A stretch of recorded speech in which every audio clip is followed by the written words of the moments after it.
Clemente Island. A test signal was broadcast to test the public warning system. The test is normally conducted between 10 a.m. and noon each Wednesday, weather permitting.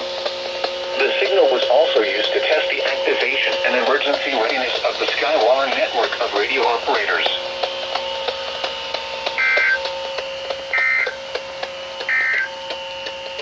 Forecast.